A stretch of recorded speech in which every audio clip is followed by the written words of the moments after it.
in a state of frustration, I began asking this question. Why is it that some people are more successful than others? Now, in the Bible, there's a line that says, seek and ye shall find, for all who seek, findeth. Ask and the door will be open. So I began asking other successful people, what are you doing differently from me? And they told me, and I did it, and I got better results. I got into sales when I could no longer get a laboring job, like many of you.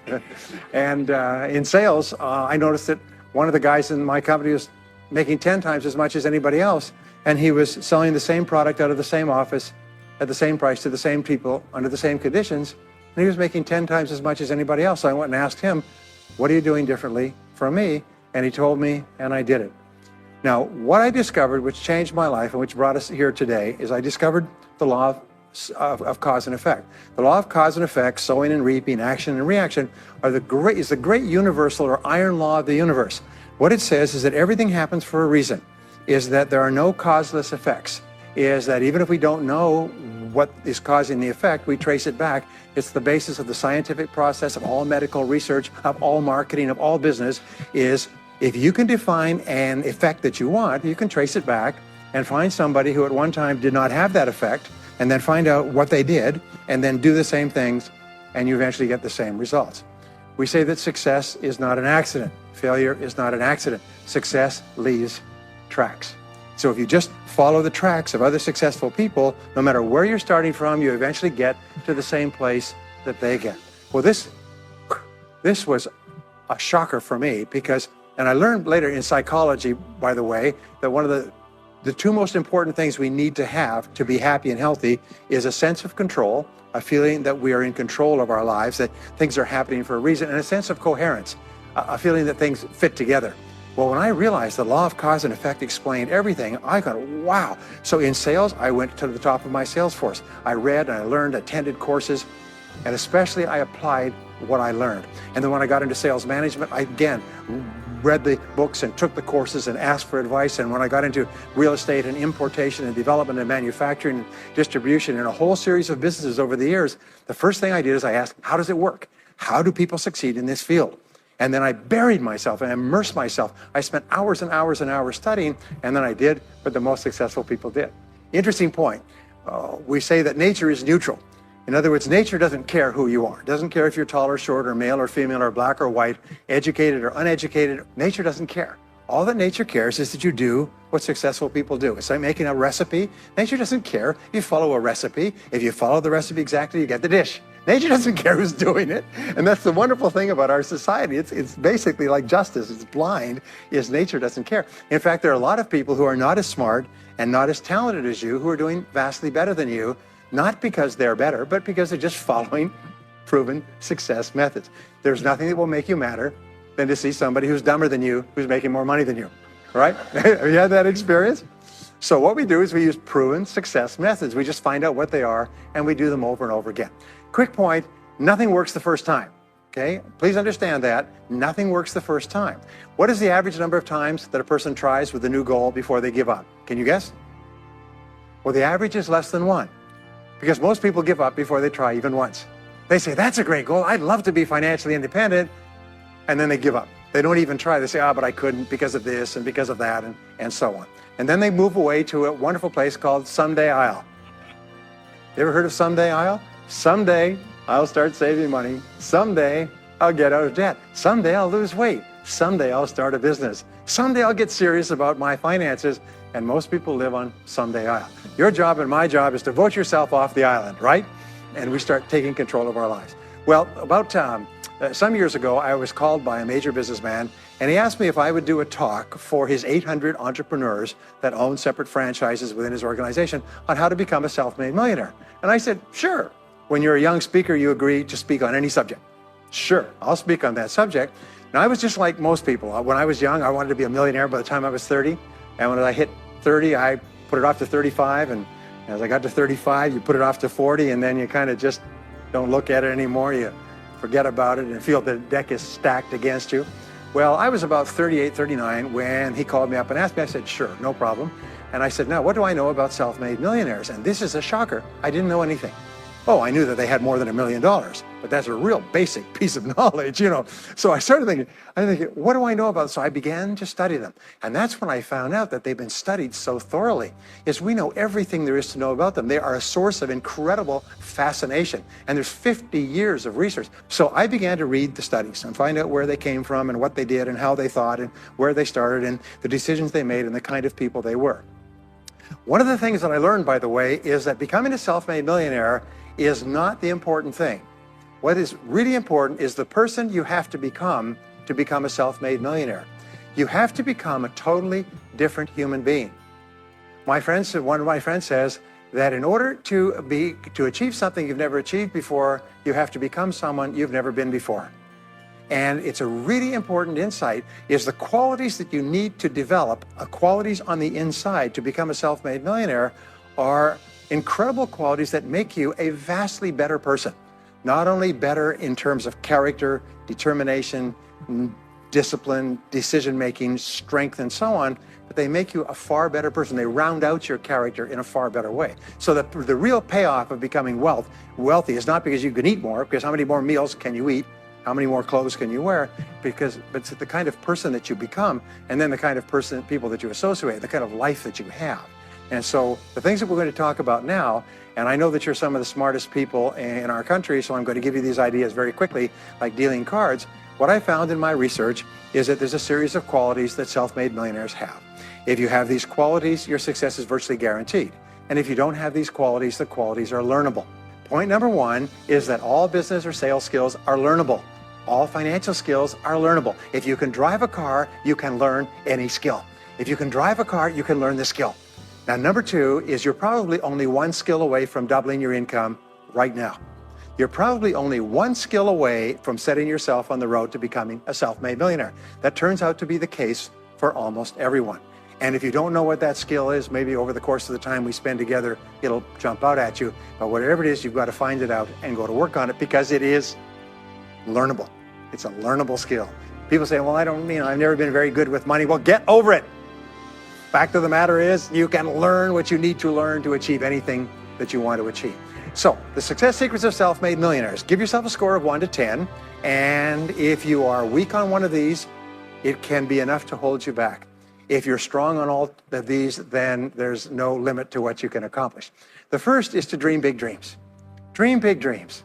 Practice what is called back from the future thinking and project forward. Develop a vision of yourself as happy, healthy, wealthy, thin.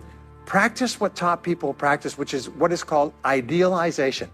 You project forward several years and that you imagine that your life is perfect in every way. Imagine that you have no limitations.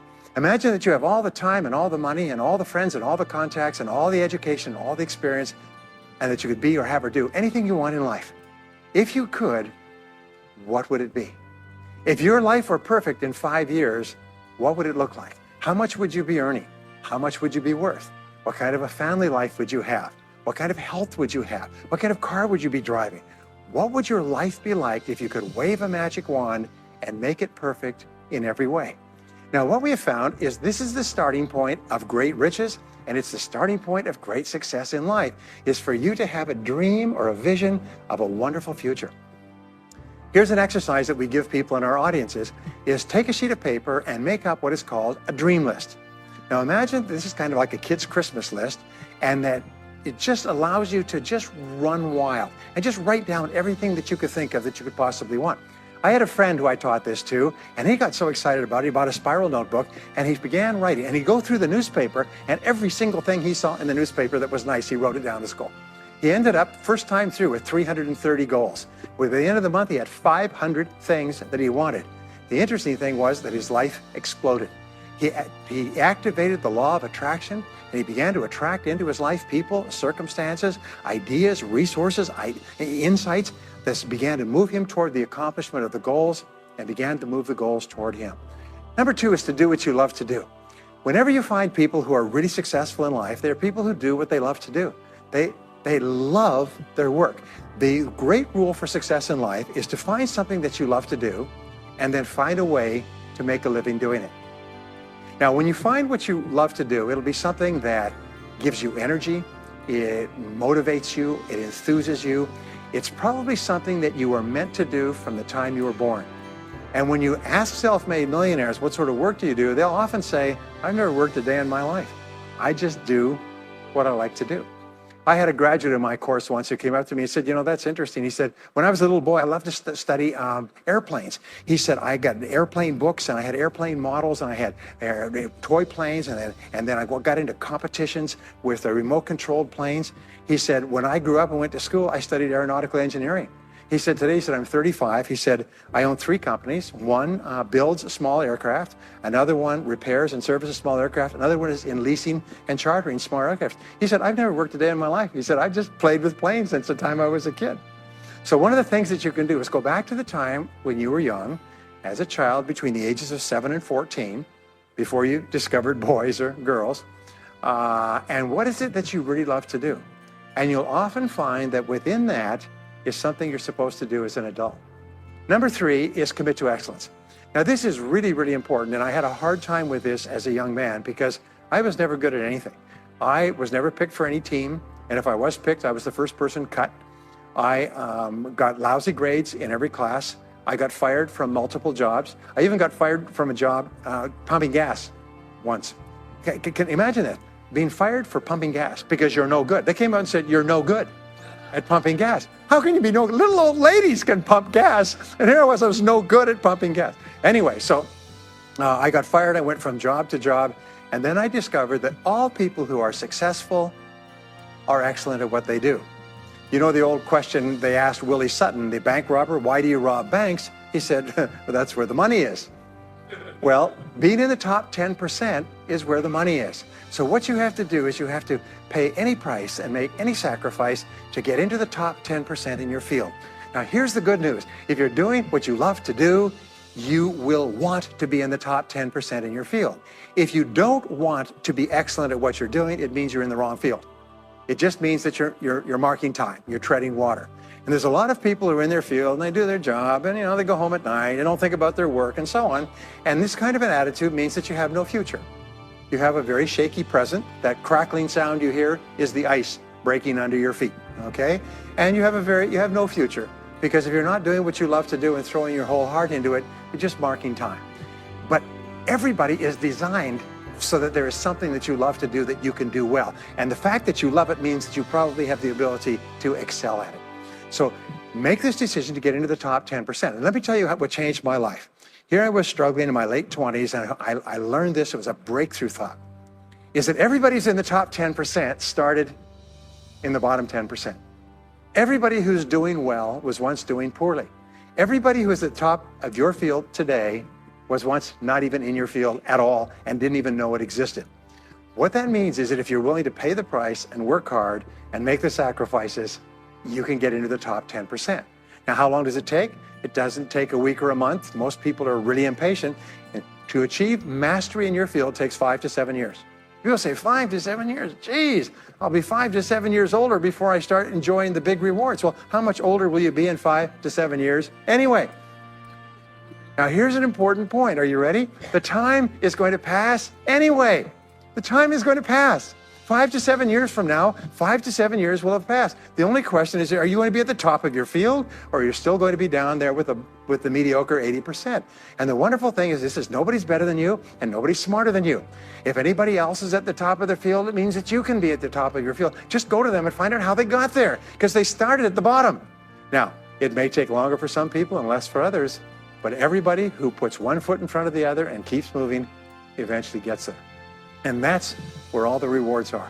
Not only that, that's where all the joy in life is. When you're really good at what you do, you feel wonderful about yourself. You're respected and esteemed by everybody around you. You can write your own ticket. You can open any door when you're good at what you do. Because you get up in the morning and you know you're good. And that is more important than the rewards that go with it. The next key is to develop your unique talents and abilities. Every single person is designed from infancy with special talents and abilities that if you develop them to their height can enable you to accomplish anything you want in life. Everyone is genetically structured to be able to do something superbly, to do something they enjoy, to do it well, and to get great satisfaction from it. Peter Drucker often asks the question, what are you good at? What are you good at today? What should you be good at? What could you be good at? What will you be good at? And so one of the questions that we ask is, looking back in your life, what has been most responsible for your success up to now? What has been most responsible in the past? What is it that you have done that has gotten you the best results? Because as we said before, success leaves tracks.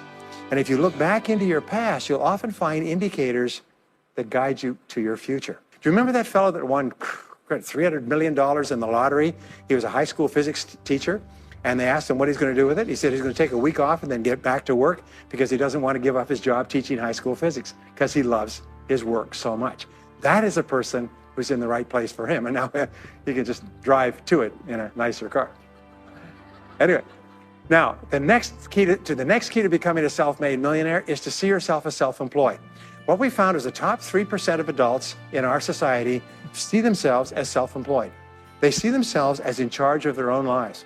When I started off my career as a young man, I was 21 years old, working as a construction laborer, living in a one-bedroom apartment, broke, taking buses 2 hours every morning to get to work and buses 2 hours to get back. I still remember that, and I still remember a light going off one evening. I was sitting there in my little apartment, in my little kitchen alcove, and I suddenly realized that I was responsible, that I was in charge of my own life, that no one was coming to the rescue. And it was one of the great turning points in my life. So what you find is that all exceptional people are highly responsible people. They look upon themselves as self-employed. Sometimes I'll ask an audience, I'll say, how many people here are self-employed? And some people will raise their hand and some won't. I'll say, now what's the true answer to this question? And the true answer is that everyone is self-employed. The biggest mistake you could ever make is to ever think you work for anyone else but yourself. Even if someone else signs your paycheck for you all your life, the most valuable people in any organization are the people who treat the company as though it belongs to them. They see everything that happens as affecting them personally. They're not the 9-to-5ers, the no-hopers that say, well, I go to work, when I'm not at work, I don't think about my work. These people, somebody has told them that's a clever way to think. It's the way losers think. Winners think about their company, and when they're not there, they think about how they can do it better. When something happens in their company, they take it personally because they see themselves as highly responsible. As a result, they're paid more, they're given more educational opportunities, they're promoted faster, and these are the people that eventually, like cream, rise to the top of every organization and every industry, the top 3%. The next key to becoming a self-made millionaire is to develop a clear sense of direction. Developing a clear sense of direction means that you need to become intensely goal-oriented. We find that all successful people are goal-oriented. There's an old saying, you can't hit a target that you can't see. You've got to know what you want in every area of your life. Some years ago, I worked with the Hunt Oil Company in Texas. The Hunt Oil Company was founded by H.L. Hunt, who became the wealthiest, self-made, multi-billionaire in the world. At his peak, he owned 200 companies and had a royalty income of $3 million a day. Most phenomenal man, by the way. And he was interviewed by a friend of mine on television before he died in the early 70s. And he was asked, what are the secrets to success? He said, the keys to success have only been two through all my life, and I will tell you what they are. He said, number one, he said, decide exactly what it is you want and write it down and make a plan to achieve it. And number two is determine the price you're going to have to pay to get it and then resolve to pay that price. Now, where the law of sowing and reaping cause and effect, I learned an additional point to that. I learned that your current life today is the result of the price you've sown up to now. Is whatever you've put in, you get out. So whatever you're getting out today is a result of what you've put in. If you don't like what you're getting out, what you have to do is you have to put in something different. What I found is that life is always just in the long run. So therefore, life says this, is there's a price you have to pay, and there's two qualities. First of all, you have to pay the price in full for your success of study, preparation, hard work, and so on. And second of all, you have to pay the price in advance. You don't get it afterwards. The way the world works is first you put in what you need to put in, and then you get out the rewards. So you have to ask yourself, what is the price that you have to pay to achieve the success that you desire? And you have to write it down and make a plan and work on it every day. Now, let me give you a quick exercise, which is my only take-home or homework exercise for our time together. I want you to take a piece of paper like this and write down 10 goals that you'd like to accomplish in the next 12 months. Write the word goals and today's date at the top of the page. Write down 10 goals you'd like to accomplish And then ask yourself this great question. If you could only accomplish one goal on this list, but you could accomplish it within 24 hours, which one goal would have the greatest positive impact on your life? Now, this is a great question because it'll usually jump out at you. You say, that's the one. If I had this, that would have more of an impact on my life than anything else. Sometimes it's a financial goal, sometimes it's a health goal, sometimes it's a relationship goal. But whatever it is, put a circle around that goal and then turn the page over and write it at the top of the page. Set a deadline on the goal, make a list of everything that you could think of to do to achieve the goal, and then begin working on your list. And here's the kicker, do something every day. Do something every day that moves you one step forward towards your major goal. My promise to you that this exercise, selecting your most important goal, making a plan, and working on it every day will change your life in ways that you cannot imagine. They say that people begin to become great when they determine their major definite purpose, their number one goal, and work on it every day. It is the secret to becoming a self-made millionaire. It's the secret to great success in life. My promise to you is a week, a month, a year from now, you'll look back and you'll be absolutely staggered at the difference it makes. I was giving a seminar not long ago, and a gentleman came up to me. He said, you know that goal-setting exercise? It changed my life 10 years ago. He said, I was broke, I was divorced. He says, I was an alcoholic, and somebody dragged me to one of your seminars. He said, and I did that exercise and I picked my major goal. He said, it changed my life. I said, in what way? He said, today, he said, I'm worth $40 million. I said, wow. He said, yes, and I owe it to that lesson. Next is refuse to consider the possibility of failure. His most amazing darn thing is that the fear of failure is the greatest single obstacle to success in adult life. And it's not failure itself, because each one of you is a professional failure. Each one of you has failed over and over and over again. Isn't that true? All of us fail. All human beings fail over and over. 9 out of 10 things that we try don't work out the way we expected. We have failures in relationships and in jobs and in careers and investments and everything. It's not the failure that holds you back. The failure makes you smarter. We say that it is the fear of failure, not failure, that holds you back. And the way that you overcome failure is you never consider the possibility of failure. The rule is this, is there's no such thing as failure, there's only feedback. Is when you try something that doesn't work, you get feedback, not failure. And recognize that most things you try aren't going to work the first few times. So what you do is you say, oh, that's an interesting bit of feedback. And you pick yourself up and you move forward and you have more feedback and you move forward. To become a self-made millionaire, you're going to fail over and over again, year after year after year. But your brain has a cybernetic mechanism, which means that times you try something, you get feedback, which makes you smarter. And when you try something else, you get feedback, which makes you smarter. And eventually you reach the point where you're too smart and you stop making mistakes. You start to do more and more things right and fewer things wrong. But you can't get there unless you have experienced the failures. Henry Ford once said that failure is merely an opportunity to more intelligently begin again. Now let me pass on one great rule to you, which has been discovered in interviewing self-made millionaires. Self-made millionaires look into every failure for something good. They say there's got to be something good in this that I can benefit from, and surprise, surprise, they always find it. Second is self-made millionaires always seek the valuable lesson in every setback or obstacle or temporary failure, and they always find the lesson. Now, what do failures do? Failures whine and cry and think about what they've lost and blame their problems on someone else. Successful people say, what can I learn from this that will make me smarter next time? And my promise to you, those who seek find, is that if you go looking for a valuable lesson in the biggest problem that you're facing today, you'll always find the lesson. Here's another possibility. Your biggest problem today could be the biggest gift that you have ever received, because it may contain within it the lesson that will make you successful. If you stop thinking about what happened and who's to blame, and you start looking for the gift within your problem, sometimes it can transform your life. The next key is to dedicate yourself to lifelong learning. Now, what takes you from rags to riches is personal development, personal and professional development. In the 21st century, as Peter Drucker says, knowledge and skill are the keys to the 21st century. And the only thing that will be relevant, the only skill that will be relevant in the 21st century is the ability to learn new skills, because virtually everything you know is becoming obsolete at a rapid rate. Stephen Covey says that your current knowledge base has a half-life of 2 years, which means that half of everything you know will be irrelevant within 2 years. And 2 years from now, half more. So if you're not continually learning and upgrading your knowledge and skills, you're not staying in the same place. As Pat Riley says, the basketball coach says, if you're not getting better, you're getting worse. If you're not constantly learning, you're actually falling behind. So here are the 3 keys to continuous learning.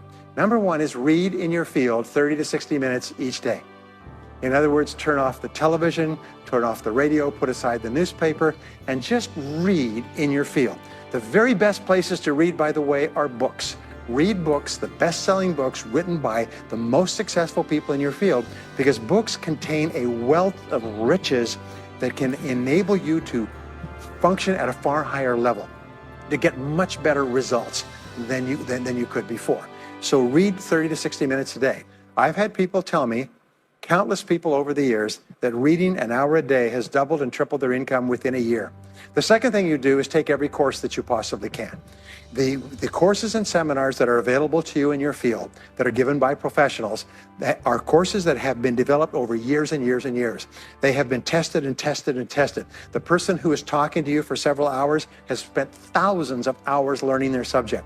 They have dry tested this or done test runs with thousands of other people. When you take a course, you can learn enough information in 1 or 2 days, more than you could learn in 2 or 3 years or maybe even a lifetime, all distilled and put together. People say, I can't afford a course. You cannot afford not to buy books. You can't afford not to go to courses. Some years ago, I had a dentist, and he was a very successful dentist. I was recommended to me by a friend. And this dentist retired at the age of 53. And just before he retired, he sold his practice for about $2 million. Just before he retired, he told me why. He said about 8 years before, he had attended a dental congress in Hong Kong. This is from California. He'd flown all the way to Hong Kong to attend this international dental congress because there were specialists giving private lectures, sort of plenary sessions on the side. And he attended this session, and it was on a particular technique of cosmetic surgery that this dentist had developed that no one else knew, where you could basically straighten out a person's entire front jaw so they look beautiful at a very low cost, at a very high level of effectiveness. He came back and he began implementing this in his practice. People began flying from 500 to 1,000 miles away. Every dentist sent their families, members, and themselves to this dentist. He was able to charge whatever he wanted to charge. He said 8 years later, he retired as a self-made millionaire at the age of 53 to enjoy his money for the rest of his life from what he learned from one session at one convention at one course. Now, that is a true story, and maybe it's an exception, but you can never tell where the information is going to come from. The third way that you can upgrade your skills is listen to audio programs in your car. The average driver drives 500 to 1,000 hours a year, 25 to 50,000 miles. If you listen to audio programs in your car, according to the University of Southern California, you will get the equivalent of almost full-time university attendance just listening to learning material as you drive around. It can totally and profoundly change your life. Very, very important. Here's an interesting point. The more you commit yourself to becoming the best person you can be, the more you like yourself and respect yourself, the more energy you have, the bigger goals you set for yourself, the more you persist. When you invest in yourself and you read and learn and upgrade your skills, you're telling yourself, wow, I am a person with a great future, and it's up to me to maximize my potential. And your self-esteem goes up, your self-respect goes up, your sense of personal pride goes up, and you started to get promoted more and paid more in every part of your life. Well, the next is to develop a workaholic mentality. In our society today, you hear all these people talking about take it easy, have balance in your life, relax, lean back, have fun at work, happy, get along with your coworkers. This is loser talk. Loser, loser, loser. Now, there's a time in your life when you can back off, all right? You can take it easy. But that's when you've made it, not before you've made it. Because before you've made it, you're in a competition with hundreds of thousands of millions of other people, like at the Olympics, who also want to make it. And in order for you to win, you are going to have to work harder and work better and work smarter than they do. So the rule is to develop a workaholic mentality. What does this mean? It means that you start a little earlier, you work a little harder, and you stay a little later. Use what I call the 40-plus formula. The 40-plus formula says that working 40 hours a week gets you survival, and that's all. You work 40 hours a week, you survive. You make no progress. You don't go ahead. You just barely hang on.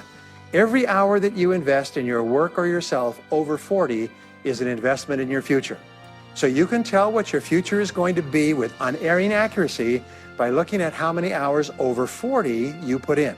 Now, how many hours does the average self-made millionaire in America work until he passes the $1 million mark? 59. Some of them work 70, 80, 90. The average is 59 hours. How much does the average top executive work? 59 hours. So that's rule number one, is the hours you put in over 40. If people say, well, my office is locked and I can't get in more than 40 hours a week, then good. Then spend the rest of the time investing in yourself, getting better at your work when you do it. Now, here's my second principle, and this principle changes your life. It is this, is work all the time you work. When you work, don't play. Fully 50% of working time today is wasted. And it's wasted in idle conversation, personal business, family phone calls, surfing the internet, reading the newspaper, drinking coffee, long lunchtimes, coming in late and leaving early. And then the other 50%, you're scrambling because you're behind because you wasted so much time fooling around. Now you start to work and you don't work on high priority tasks. You try to get rid of all the little stuff. So what happens is the big tasks begin to build up like an avalanche overhang, and they cause enormous stress. And you go home at night and you're thinking about this job, I've got to get this project finished, but I can't discipline myself to stop talking to my coworkers. Every time one of them comes in, I like automatic, like a conditioned response, it's blah, blah time. Chatter, chatter, chatter, chatter, chatter, chatter, chatter, chatter. No, what you have to do is work all the time you work. If someone comes in and says, hey, you got a minute to talk? You say, yes, but not now. Why don't we talk after work? Meanwhile, I've got to get back to work. I'll tell you what, why don't you go down the hall and ruin his career? But don't stand here and ruin mine. It's really important.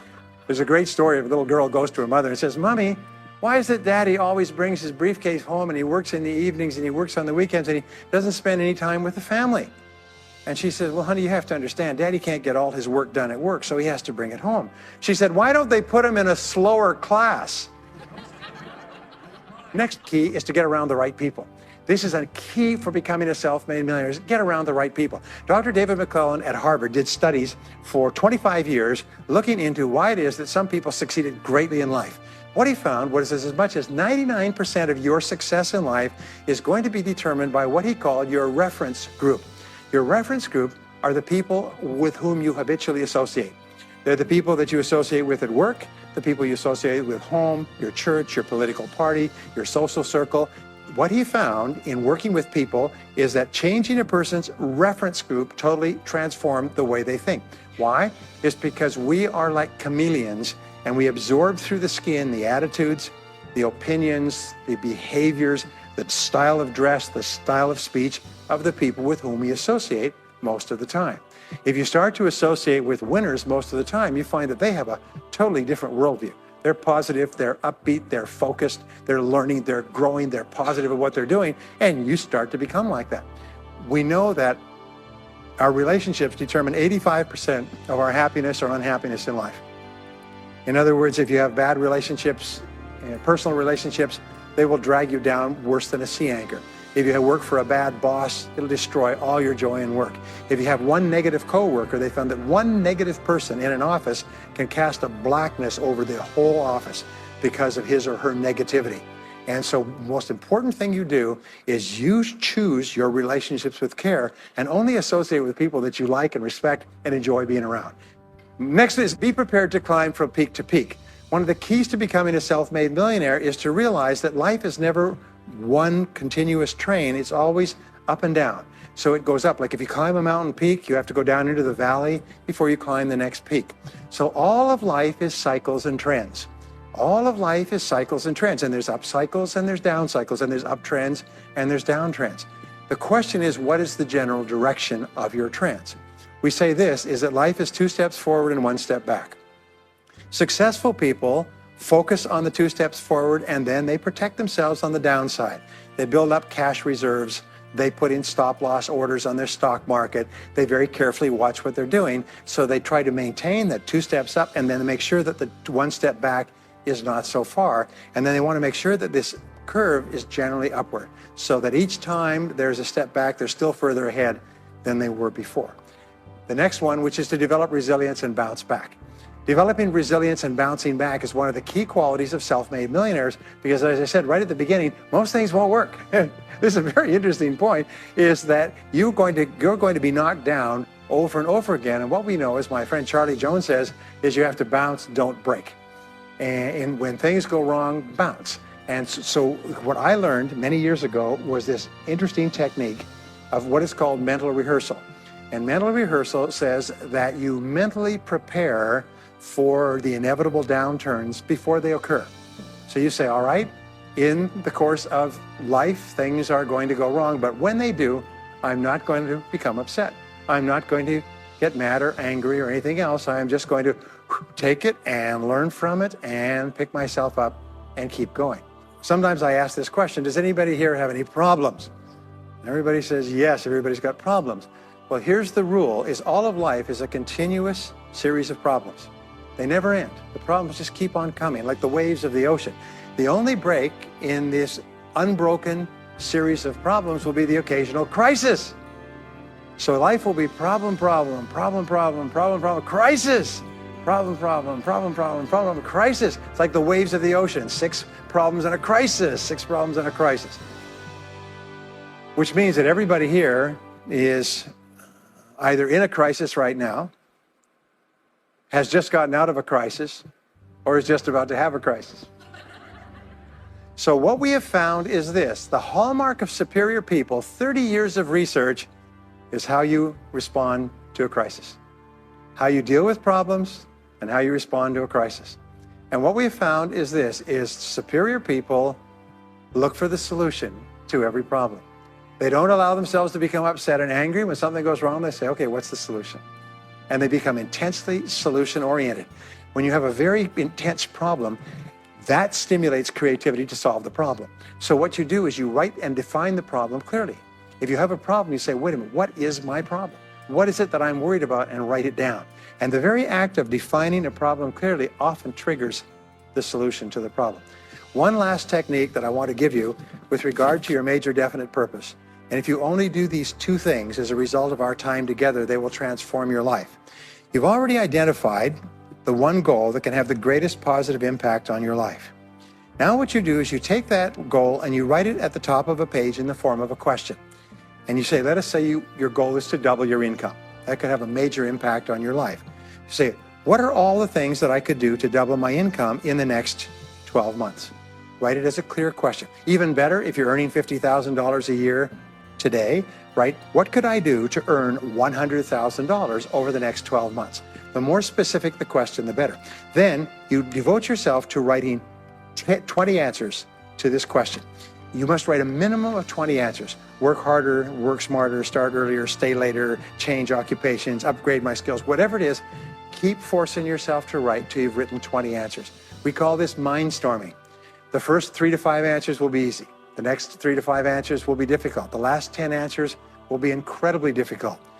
But I have given this exercise to people who've gone on to become millionaires so many times I've lost track, because they often find that the 20th answer changes their whole life. And if you've ever done this once, it's absolutely staggering. More people have become millionaires with this simple idea of mindstorming, what I call the 20 idea method, than any other single method of creative thinking ever discovered. Once you've got your 20 answers, pick one answer and take action on it immediately. Once you've got, it doesn't matter what it is, just take one answer and take action on it, and that will keep you thinking and acting creatively all day long. The next key to becoming a self-made millionaire is to become an unshakable optimist. An unshakable optimist means that you think and talk about what you want most of the time. Optimists think and talk about what they want. They look for the good in every situation. They seek the valuable lesson. They're constantly feeding their mind with great ideas, which opens up new perspectives. What I have found is that optimists have 3 wonderful qualities. Number 1 is they learn more things. As a result, they dramatically increase the likelihood that they will learn the right thing at the right time. Number 2 is they try more things, which dramatically increases the likelihood that they'll try the right thing at the right time. And number 3 is they persist. They never give up. Optimists make a decision that once they've decided they're going to become wealthy, they just never stop until they achieve that goal. Now, will they have many setbacks and obstacles and difficulties? You know that almost everybody succeeds in a different direction from what they originally intended or from what they originally thought, but they just keep going. Almost like a football player running down the field, running, blocking, changing, moving back, forward, continually, but never loses sight of the goal. So optimists learn more things, try more things, and persist longer. I want to leave you with the last 2 qualities of self-made millionaires. Second to the last quality is that they develop the qualities of courage and persistence. I said before, the biggest single obstacle to success is the fear of failure. the antidote to the fear of failure is the habit of courage. And what we know is that you need two types of courage to succeed. The first type of courage is the courage to begin. It's the courage to launch with no guarantees of success. Someone once said that if all obstacles must first be removed, nothing will ever get done. So successful people are willing to think, plan, make decisions, and then take action with no guarantees. We say leap and the net will appear. Take action with no guarantees and then learn. The second part of courage is the courage to endure. It's the courage to persist. It's the courage to keep on keeping on. It's to make the decision in advance that you will never give up. No matter what happens, you will never give up. You will get knocked down over and over again, but you'll never give up. And the interesting thing is, if you make that decision in advance, you'll find yourself continually bouncing back. So courage means the courage to begin and the courage to endure. And the final quality of self-made millionaires, and Napoleon Hill called this the master key to riches. After studying 500 of the richest people in American history, he said it's the quality of self-discipline. It's the ability to make yourself do what you should do, when you should do it, whether you feel like it or not. The quality of self-discipline is the quality that will make you a big success. It's the ability to force yourself to do what you know you should do. And here is the wonderful discovery. This persistence is self-discipline in action. Every time you persist, you build your self-discipline. Every time you practice self-discipline, you build your ability to persist. And the two of them are tied into your self-esteem. So the more you persist, the more you like yourself. And the more you like yourself, the more discipline you have. And the more discipline you have in practice, the more you like yourself. As a result, the more you persist. And eventually you get onto an upward spiral where you become absolutely unstoppable. You reach the point where you know you can achieve the goal and nothing in the world can stop you. And every step that you take forward makes you stronger and stronger and stronger until finally people say, I know one thing about him, I know one thing about her. You cannot stop him or her. Once they decided they want something, they will not stop until they get it. And when you develop that quality, there will be nothing that is impossible to you. So let me just leave you with these last points. We're living at the very best time in all of human history. More people are going to make more money in the next few years than have ever been made in all of human history.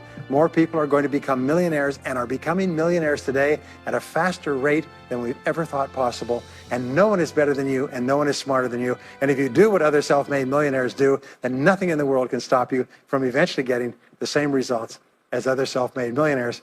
And I hope you do. Thank you very much.